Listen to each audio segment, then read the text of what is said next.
Tawakal itu sawangannya gampang, tapi nyatanya faktanya sulit, Pak. Orang itu stres gara-gara gak ada tawakalnya. Silakan, Bapak pernah stres apa enggak?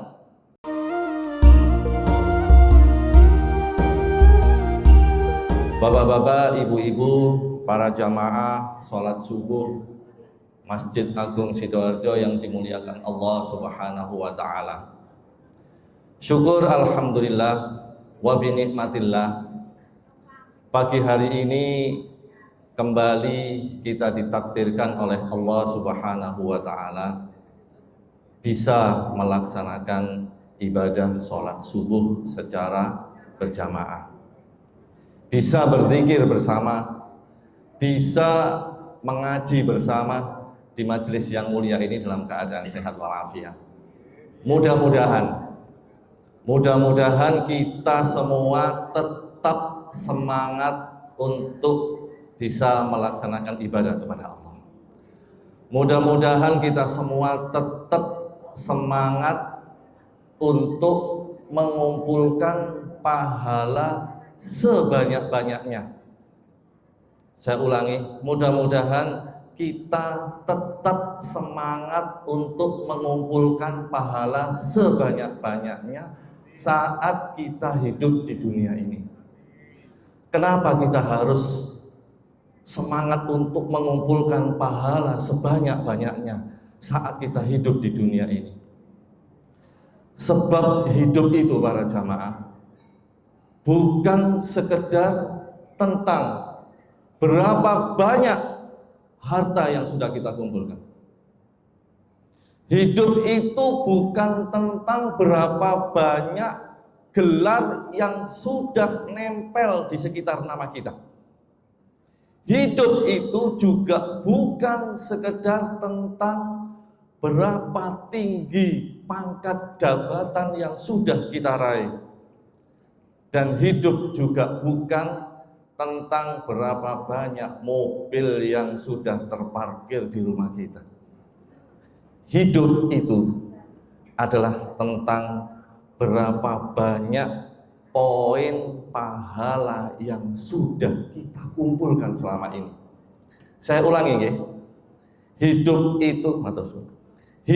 itu adalah tentang berapa banyak poin pahala yang sudah kita kumpulkan selama kita hidup. Kenapa ini saya tekankan, bapak-bapak, ibu-ibu, para jamaah?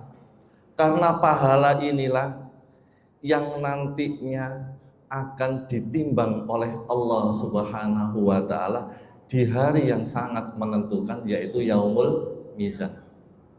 Pada saat itulah akan ditimbang seberapa banyak pahala yang sudah kita kumpulkan selama kita hidup di dunia. Ini sejalan dengan firman Allah Subhanahu wa Ta'ala dalam banyak riwayat, tapi yang paling mudah dihafal aja lah sama bapak-bapak, ibu-ibu. Ibu-ibu hafal surat Al-Qari'ah nggih? Hafal nggih? Surat Al-Qari'ah itu pendek. Di dalam surat Al-Qari'ah ayat 6 sampai ayat 9 itu sudah jelas-jelas kehadiran Allah ada di situ. Apa kata Allah Subhanahu wa Ta'ala? A'udzubillahi minasyaitonirrajim. Fa amma man thaqulat mawazinuhu fahuwa fi 'aisyatir radiyah. Wa amma man khaffat mawazinuhu fa ummuhu hawiyah. Kata Allah, barang siapa yang berat timbangan amalnya, berat pahalanya, maka tempatnya adalah tempat yang diridhoi, yaitu tempatnya di surga. Wa amma man khaffat mawazinuhu fa ummuhu hawiyah. Barang siapa yang ringan, enteng timbangan amalnya, enteng pahalanya, maka fa ummuhu hawiyah. Tempatnya ada di neraka hawiyah. Wa ma adraka ma hiya narun hamiyah. Hafal semua nggih? Tapi tolong ditadabburi. Inilah yang menyebabkan kita itu harus punya semangat ibadah.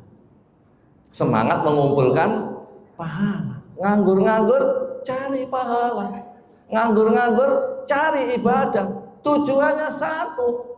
Fa amma man thaqulat mawazinuhu fahuwa fi 'aisyatir radiyah. Simple. Allah itu maha adil, maha bijaksana. Gak mungkin Allah itu memasukkan surga pada hambanya atau memasukkan seseorang pada nerakanya tanpa sebab yang jelas. Jelas sebabnya. Makanya Allah akan memasukkan ke dalam surga orang-orang yang benar-benar sungguh-sungguh mendekatkan diri kepadanya, sungguh-sungguh ikhlas, sungguh-sungguh menggunakan segala upayanya di dunia ini untuk mengumpulkan pahala sebanyak-banyaknya. Caranya mendapatkan pahala gampang. Ibadah yang sregep disertai dengan niat yang ikhlas karena Allah. Dapat pahala, pahala inilah yang akan ditimbang oleh Allah Subhanahu wa taala di yaumil mizan nanti. Mudah-mudahan bapak-bapak, ibu-ibu tetap semangat, tetap istiqomah ibadah untuk mengumpulkan pahala yang sebanyak-banyaknya. Mudah-mudahan semuanya ahli surga semuanya. Amin amin ya rabbal alamin. Bapak-bapak, ibu-ibu, para jamaah yang dimuliakan Allah Subhanahu wa taala. Suatu hari ada seorang sahabat datang ke Masjid Nabawi. Sudah pernah ke Masjid Nabawi, Ibu ya? Saya doakan mudah-mudahan semuanya ziarah ke makam Rasulullah sallallahu alaihi wasallam. Sahabat ini membawa seekor binatang tunggangan, seekor unta. Unta ini ditaruh begitu saja di depan Masjid Nabawi. Kemudian sahabat ini tanya sama Rasulullah, "Ya Rasulullah, itu binatang tunggangan saya, seekor onta. Apakah onta ini saya ikat dulu di tiang kurma lalu saya bertawakal, ataukah saya biarkan kemudian saya tawakal?" Sebenarnya pertanyaan ini tidak perlu ditanyakan kepada Rasulullah. Sudah bisa jawab semuanya kan ya. Akan tetapi sahabat ini ingin mengetahui bagaimana sih konsep Islam tentang tawakal. Apakah tawakal itu harus disertai dengan ikhtiar? Apakah tawakal itu tidak harus dengan ikhtiar? Dengan tersenyum Rasulullah menjawab, "Ikilha wa tawakkal." Ikat dulu ontamu, baru kamu bertawakal. Artinya apa? Inilah dasar dari Ahlus Sunnah wal Jamaah untuk menjelaskan tentang tawakal. Jadi tawakal itu harus berusaha secara maksimal, berikhtiar secara maksimal, baru al-kasbu, bergerak secara maksimal, baru setelah itu hasilnya serahkan sama Allah sepenuhnya. Wa ufawwidu amri ilallah. Aku serahkan semua hasilnya kepadamu ya Allah. Surat Al-Ghafir ayat 44. Jadi itulah konsep tawakal yang disampaikan oleh baginda Rasulullah Sallallahu Alaihi Wasallam. Ini penting saya sampaikan hari ini, bapak-bapak, ibu-ibu. Kenapa? Kadang-kadang kita itu salah menafsirkan sebuah tawakal. Nanti akan saya jelaskan di belakangnya. Suatu hari Umar bin Khattab sebagai Amirul Mukminin itu pernah masuk ke dalam sebuah masjid. Ternyata di dalam masjid itu ada seorang pemuda yang duduk-duduk, gelundang-gelundung di masjid. Ya berdoa, ya berzikir, ya sholat. Mulai pagi sampai siang sampai sore itu di masjid tok, Pak. Gak kerja, gak ngapa-ngapain. Akhirnya ditegur sama Umar bin Khattab, wahai pemuda, jenengan ini loh, dari tadi kok di masjid terus? Apa yang menghalangi Anda sehingga Anda tidak bekerja? Anda tidak berusaha, Anda nggak melakukan apa-apa. Apa jawaban pemuda tadi? Wahai Amirul Mukminin, saya bertawakal kepada Allah. Jadi gelundang-gelundung kok di masjid gak ngapa-ngapain, atas dasar dia menganggap saya berserah diri, bertawakal kepada Allah. Akhirnya Umar bin Khattab marah, Pak, dan menegur orang tadi. Jangan jenengan itu duduk-duduk tok seperti ini di masjid. Jenengan itu bukan orang-orang yang bertawakal, tapi jenengan itu adalah orang yang bermalas-malasan. Lihat kata-katanya Umar pada akhir berdialog ini. Langit tidak akan menurunkan hujan emas dan perak. Ini terkenal kata-kata Umar bin Khattab ini. Umar bin Khattab itu seorang pekerja yang keras. Tidak senang melihat orang yang pas sahabat-sahabatnya umatnya nganggur, nggak senang. Wis kalau bisa ada aja yang dikerjakan. Pokoknya jangan nganggur. Kalau nganggur zaman sekarang itu bahaya, Bu. Kalau nganggur biasanya larinya nggak karu-karuan. Makanya Umar bin Khattab nggak suka dengan sahabat atau umatnya yang nganggur. Kerja, usaha. Setelah itu baru kamu bertawakal kepada Allah Subhanahu wa Ta'ala. Bagaimana kamu bisa mendapatkan rezeki kalau tidak bergerak, kalau tidak berusaha? Langit tidak akan menurunkan hujan emas dan perak kepada orang. Para jamaah yang dimuliakan Allah Subhanahu wa Ta'ala. Jadi yang namanya tawakal itu bukan diam, bukan bengong, bukan duduk sambil menunggu keajaiban dari langit. Tapi tawakal adalah harus bergerak, harus berusaha, harus berikhtiar. Setelah itu baru kita bisa ngomong sama Allah, ya Allah, saya sudah berusaha, ya Allah, saya sudah berdoa, selanjutnya aku serahkan kepadamu ya Allah, wa ufawwidu amri ilallah. Itu baru dinamakan dengan tawakal. Mudah-mudahan kita terus bergerak, tidak hanya berserah diri kepada Allah Subhanahu wa Ta'ala, tapi harus diikuti dengan usaha yang maksimal. Para jamaah yang dimuliakan Allah Subhanahu wa Ta'ala, ngapun gini. Bismillah.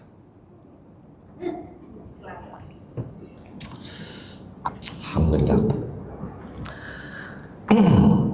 Ada yang bertanya, Ustadz, apakah tawakal itu hanya untuk urusan rezeki?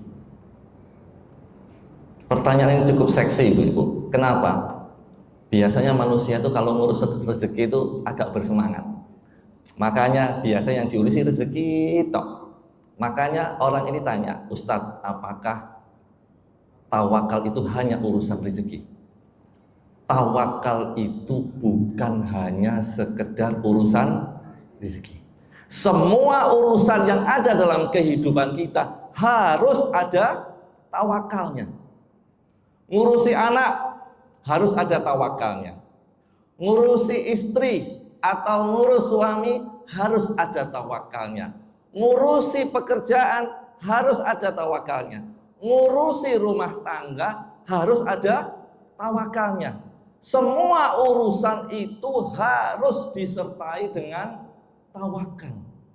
Kalau tidak ada tawakalnya, hidup itu stres, Pak. Saya punya contoh. Suatu hari saya setelah khutbah Jum'ah, setelah selesai sholat Jum'ah, didatangi bapak-bapak, ibu-ibu oleh seorang laki-laki menggunakan baju warna putih, sarungnya putih, sorbannya putih, kopiahnya putih, rambutnya juga putih. Tak kira malaikat, ternyata menungso. Bener Bu ini, saya kaget, ini semuanya kok putih-putih semua. Lah kayak bapak ini persis, bapak siapa namanya? Itu datang Bu, setelah salam datang Bu. nangis-nangis di depan saya itu. Ini tak kira malaikat, kok kabeh putih gitu ya, jenggotnya juga putih, semuanya putih. Nangis di depan saya, Bu. Apa kata orang tadi? Ustadz, saya ini punya anak satu, Ustadz, laki-laki, satu-satunya itu, Ustadz. Anak saya ini sudah saya didik dengan baik, sudah saya bimbing dengan baik, sudah saya kasih contoh dengan baik, sudah saya doakan dengan baik, sudah saya sowok dengan beberapa kiai, Ustadz. Tetap Ustadz blunat, nakal, gak mau ibadah, jarang sholat, Pak. Nangis dia ini, jarang sholat Ustadz anak saya. Ini anak saya laki-laki satu-satunya, gak mau sholat, senengane cangkruan tok.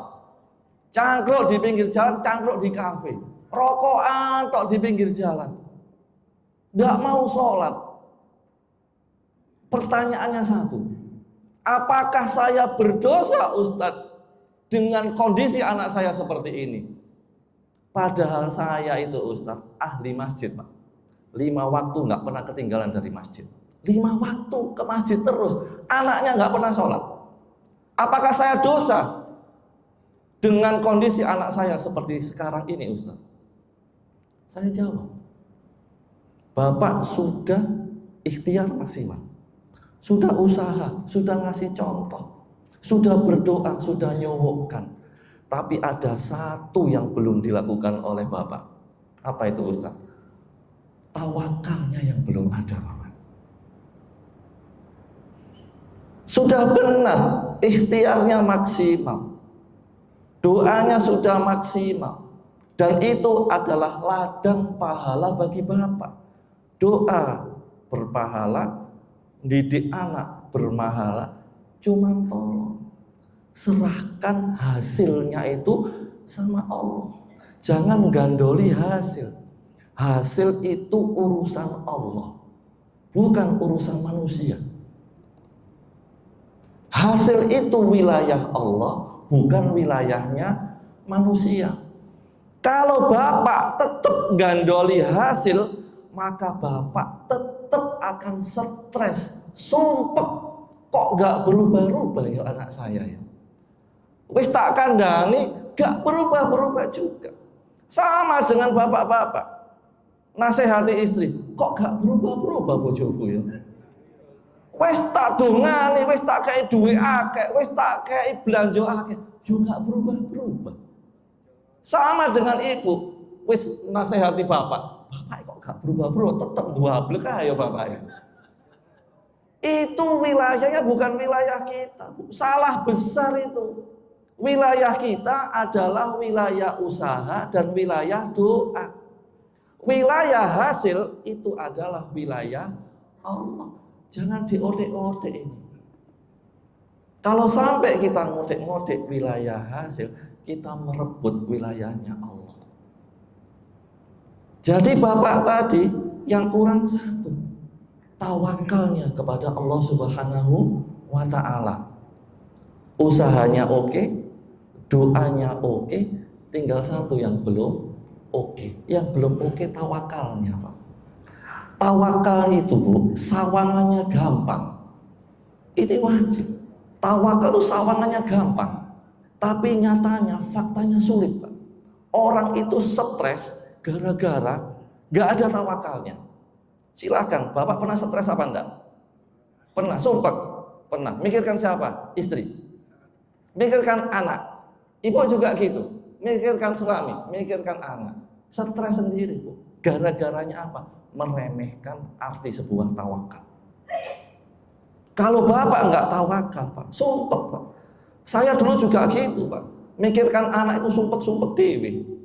Gara-gara nggak berubah-berubah. Mikirno bojo lho, yo sumpek-sumpek dewe. Gak berubah-berubah. Pancet ae. Ternyata salah saya satu. Saya merebut wilayahnya Allah. Sudah serahkan sama Allah, insya Allah Allah akan memberikan hasil yang terbaik. Nek gak berubah-ubah, ya sudah, kita punya lahan pahala sabar, pahala mengingatkan, pahala mendoakan. Itu luar biasa pahalanya. Allah tidak menilai hasil, tapi Allah menilai usaha kita. melihat doa kita. Nggak ada. Mau anak kita nakal, mau anak kita pinter, mau anak kita jadi dokter, nggak dinilai. Yang dinilai itu bukan hasilnya. Jangan, mobilnya banyak, anaknya jadi dokter, anaknya jadi pengusaha. Nggak dinilai. Yang dinilai adalah apa usaha kita yang paling maksimal yang diberikan kepada Allah. Itu yang dinilai. Hasil enggak. Contohnya siapa? Nabi Nuh itu. Kurang apa dia itu berusaha untuk merubah anaknya? Kurang apa Nabi Nuh berdoa untuk anaknya? Sampai anaknya wafat, tetap anaknya nggak berubah. Nabi Ibrahim berusaha semaksimal mungkin. Sampai bapaknya mati, tetap bapaknya kafir. Nabi Lut, Masya Allah, bojorin doa. Bojone durhaka, entek-entekan. Nabi Lut mengingatkan istrinya, yo nggak berubah-berubah istrinya sampai mati, sampai wafat, istrinya tetap istrinya Siti Aisyah, bojone ndawablek. Siti Asia, siapa Siti Aisyah suaminya itu? Fir'aun. Sampai mati Fir'aun tetap kafir. Wes mengingatkan berkali-kali Siti Asia itu, gak berubah juga. Nabi Muhammad mengingatkan paman-pamannya, yo gak berubah. Artinya apa? Artinya kita berusaha maksimal, berdoa maksimal, hasilnya serahkan sama Allah. Kalau kita menyerahkan hasil sama Allah, tawakal kita hebat tuh. Sudah pernah melaksanakan tawakal yang totalitas? Belum pernah ya? Sekali waktu. Tawakal itu sawangane gampang, tapi angel. Tapi kalau Bapak bisa melaksanakan tawakal, pasrah total sama Allah, Allah pasti akan memberikan yang terbaik untuk kita. Allah pasti memberikan yang terbaik untuk kita. Kalau kita tawakalnya total, apa dasarnya Ustaz? Surat At-Tolak ayat 3, itu kan sudah janji Allah. Di surat At-Tolak ayat 3 Allah berjanji, wa may yatawakkal 'alallah fahuwa hasbuh. Hafal ibu-ibu tuh. Hafal nggih? Barang siapa yang bertawakal, berserah diri totalitas kepada Allah, maka Allah akan mencukupi kebutuhannya. Salah kita kurang totalitas di dalam berserah diri kepada Allah. Terlalu gandoli, Pak. Hasilnya dipikir tok sampai mumet.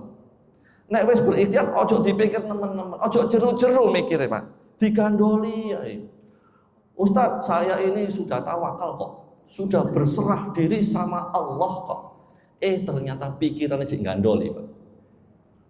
Bukan hasilnya nih pasti, hasilnya dapat. Itu namanya gandoli hasil.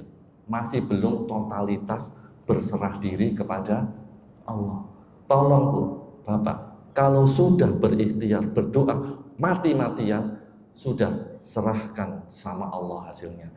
Kadang bapak-bapak, ibu-ibu, kalau kita menggebu-gebu masalah hasil, itu justru hasilnya nggak datang-datang, bener ya?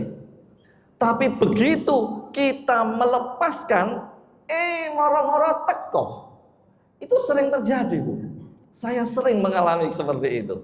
Begitu saya mikirkan hasil kok gak teko-teko, tak pikir no sampai jeruk malah gak teko-teko. Begitu saya lepaskan itu apa yang saya usahakan, apa itu hasil, saya lepaskan ya sudah deh. Ternyata moro-moro teko. Alhamdulillah, tidak disangka-sangka datang. Itulah ajaibnya tawakal. Makanya kalau ibu-ibu sudah berserah diri, insya Allah tidak disangka-sangka. Kalau moro-moro teko. Tapi nek digandoli terus kok gak berubah-ubah, malah gak berubah-berubah. Jadi itulah pentingnya tawakal. Belajar Pak untuk berserah diri kepada Allah. Wa may yatawakkal 'alallah fahuwa hasbuh. Barang siapa yang berserah diri kepada Allah, maka Allah akan mencukupi kebutuhan kita. Usaha kita sudah oke, doa kita sudah oke. Yang kurang oke, tawakalnya. Insya Allah kalau bapak-bapak bertawakal nggak stres hidup itu Pak. Ingat kisahnya Nabi Nuh, Ingat kisahnya Nabi Lut, ingat kisahnya Siti Asyah, ingat kisahnya Nabi Ibrahim. Itu orang-orang yang ikhtiarnya hebat, orang-orang yang doanya hebat. Tapi serahkan sama Allah. Insya Allah kalau kita berbaik sangka, sudah saya sampaikan ya tentang berbaik sangka dulu ya. Jangan kita berburuk sangka sama Allah. Berbaik sangkalah sama Allah. Allah akan memberikan yang terbaik untuk kita. Kalau sangka kita baik, Allah memberikan yang terbaik untuk kita. Kalau sangka kita buruk, Allah memberikan keburukan kepada kita. Yang terakhir pertanyaan lagi, Ustadz, apakah tawakal itu harus di akhir ikhtiar? Setelah kita melakukan sesuatu selesai, baru kita tawakal? Jawabannya tidak. Tawakal itu tidak di akhir ikhtiar, tapi tawakal itu harus mewarnai, mengiringi setiap usaha kita. Bahkan sejak awal itu harus sudah ada tawakalnya. Apa dasarnya? Dasarnya surat Ali Imran ayat 159. Fa idza azamta fatawakkal 'alallah. Innallaha yuhibbul mutawakkilin.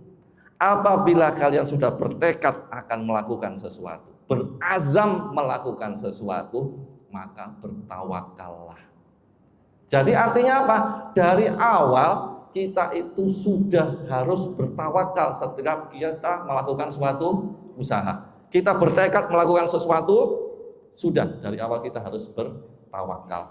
Allah itu mencintai orang-orang yang bertawakal. Makanya baginda Rasulullah Shallallahu Alaihi Wasallam itu mengajarkan satu doa.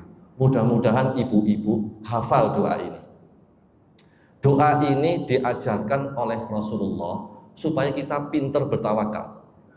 Apa doanya? Kata Rasulullah, apabila kalian keluar dari rumah, pergi ke masjid, pergi bekerja, pergi belajar, pergi kemana aja, tolong berdoalah Bismillahirrahmanirrahim, la haula wala quwwata illa billah. Tolong jangan dilupakan doa ini.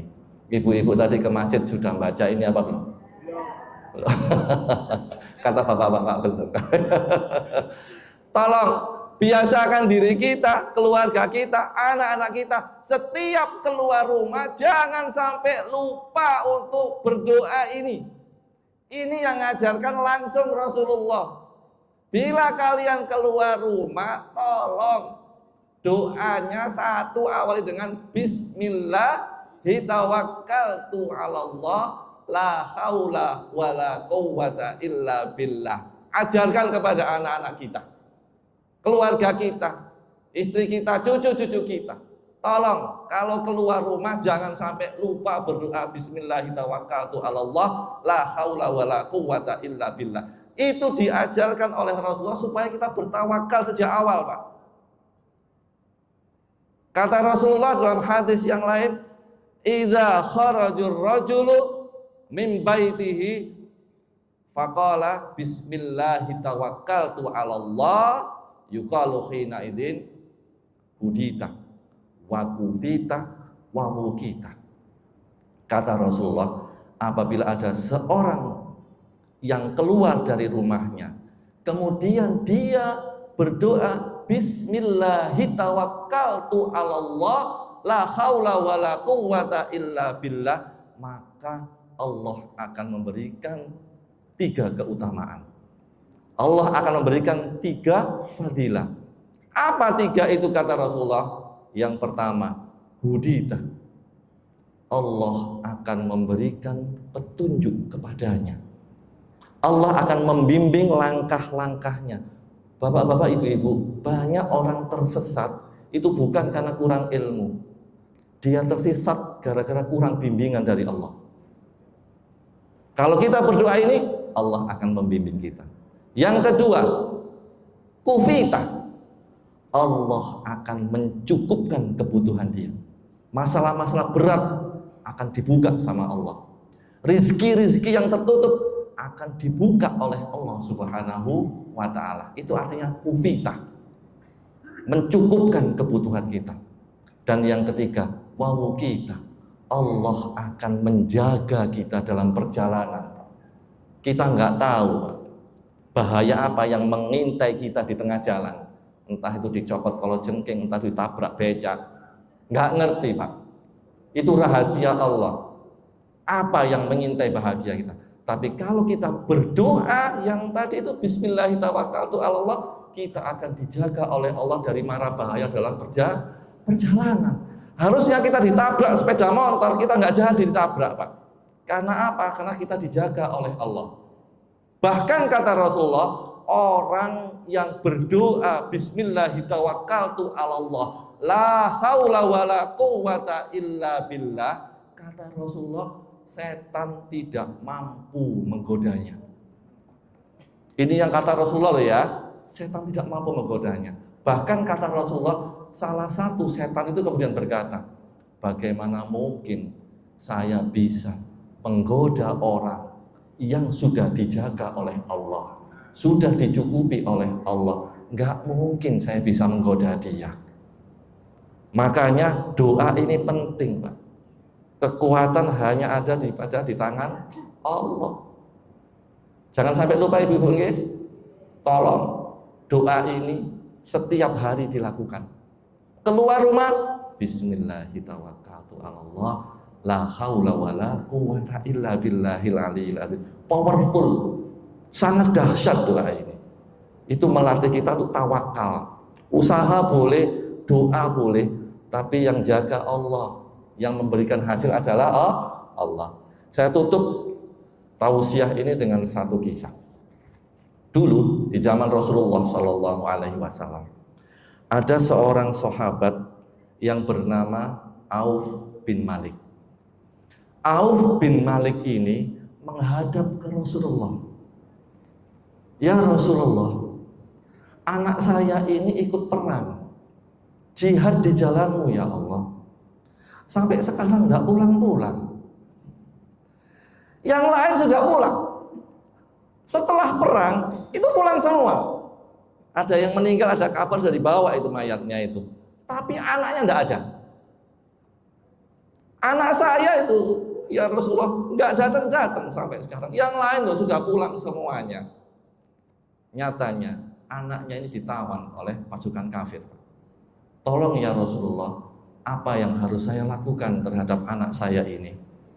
Kemudian Rasulullah bersabda, wahai sahabatku, tolong nanti di rumah jenengan sama istri jenengan perbanyak membaca la haula wala quwata illa billah.